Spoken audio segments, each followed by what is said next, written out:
Hi, I'm Craig, and this is Crash Course Government and Politics, and today we're going to talk about the most important case the Supreme Court ever decided, ever. No stand, not Youngstown Sheet and Tube Company versus Sawyer, although that is one of my favorites. Loves me some sheet and tube. And no, it's not ex parte queerin', although I do love me some inept Nazi spies and submarines. And no, it is not Miller v. California. Get your mind out of the gutter, Stan. We could play this game all day, but this episode is about judicial review, the most important power of the Supreme Court and where it came from. Don't look so disappointed. This is cool.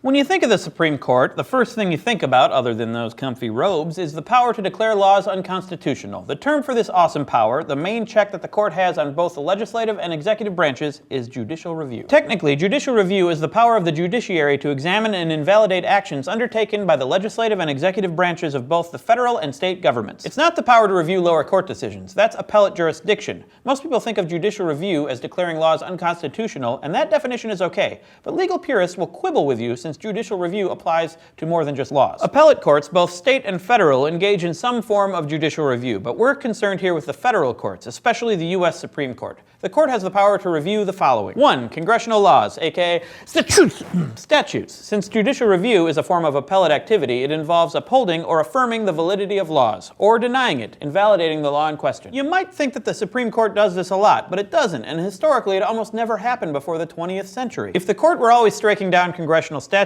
it would be hard for people to know which laws to follow, and you'll remember one of the main things that courts do is create expectations and predictability. For instance, you could predict that I would eventually be punching this eagle.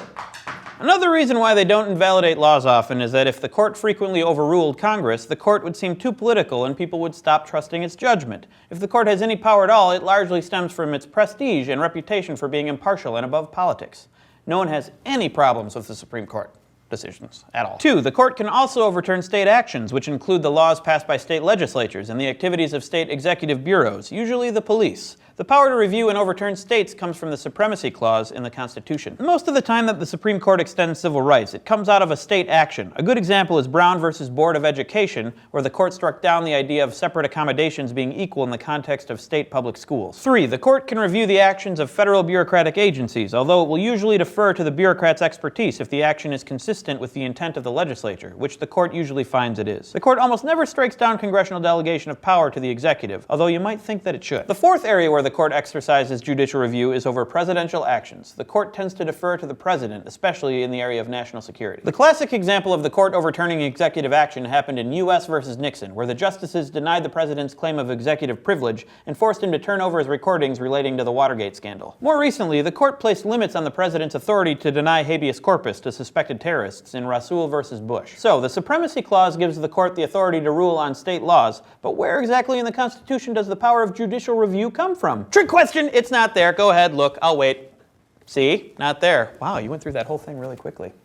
Fast reader. The crazy thing is that the power of judicial review comes from the court itself. How? Let's go to the thought bubble. The Supreme Court granted itself the power of judicial review in the case of Marbury versus Madison. You really should read the decision because it's a brilliant piece of politics. The upshot of the case was that Chief Justice John Marshall ruled that the court had the power to review, uphold, and strike down executive actions pursuant to the Judiciary Act of 1789, and in doing this, to strike down part of that federal law. How he got there was pretty cool. So Marbury was an official that President John Adams, at the very end of his term, appointed to the position of Justice of the Peace. When Marbury went to get his official commission certifying that he could start his job, James Madison, who was Secretary of State, refused to give it to him. So Marbury did what any self-respecting petitioner would do. He went to the Supreme Court for a writ of mandamus that would force Madison to give Marbury his job. This is what he was supposed to do, according to the Judiciary Act of 1789. What Marshall did was brilliant. He ruled that, yes, Marbury had a right to the commission, but that the Supreme Court could not grant his writ because the law directing them to do so was unconstitutional. This is brilliant for two reasons. First, by the time the case came before the court, Thomas Jefferson was president. Those of you who remember Crash Course U.S. history will recall that that less handsome man told you that Jefferson was a Democratic Republican, while Adams, Marbury, and even Marshall were all Federalists. By ruling against his own party, Marshall made a decision that was favorable to Jefferson, and thus likely to be supported. The second move is even cooler. Marshall's ruling took the power to grant writs of mandamus away from the court, making it look weaker, while at the same time giving the court the power to declare the law that had granted it the mandamus power in the first place unconstitutional. So by weakening the court in this instance, like Daredevil going blind as a kid, Marshall made it much stronger for the future, like Daredevil getting stronger in the future. Thanks, Thought Bubble. So that's where judicial review comes from, but that still leaves many questions. A big question is, why has this ruling stuck around and hasn't been overturned by other laws or later court decisions? Another question is judicial review a violation of separation of powers? Some say that it's judges making laws, and thus an anti-democratic usurpation of the legislature's power. Let's talk about this ruling's longevity first. Remember when I said last time that the Supreme Court rulings are binding in lower courts? You don't remember, do you? You were sleeping.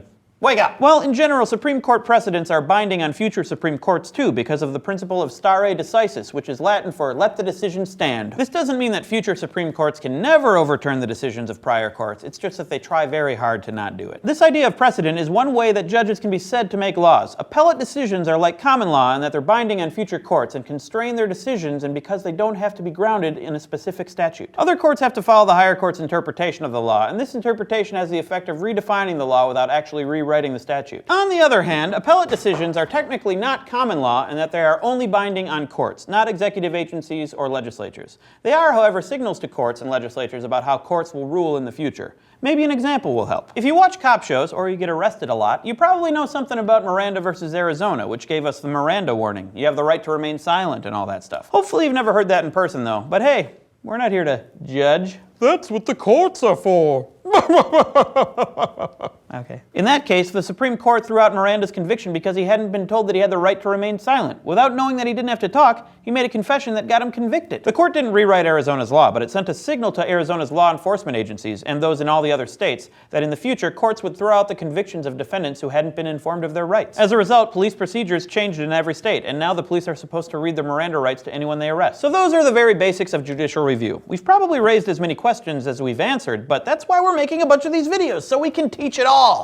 All of it! Anyway, the big concern for many is that cases like Marbury versus Madison, which give courts the power to strike down pieces of legislation, overturn the judgment of the elected representatives that made the laws and violate the idea of separation of powers. Well, that is a thorny issue, but it's one we don't have time to de-thorn today. For now, understand that judicial review is how the courts work in practice, and not necessarily a defined power granted by the Constitution. Just remember, the executive and legislative branches also operate with a lot of implied powers that aren't explicitly granted to them in the Constitution. That's because the governance of the United States has evolved and changed over time to hopefully suit the needs of the country as they change over time. Thanks for watching. Crash Course Government and Politics is produced in association with PBS Digital Studios. Support for Crash Course U.S. Government comes from Vocal. Vocal supports nonprofits that use technology and media to advance social equity. Learn more about their mission and initiatives at vocal.org.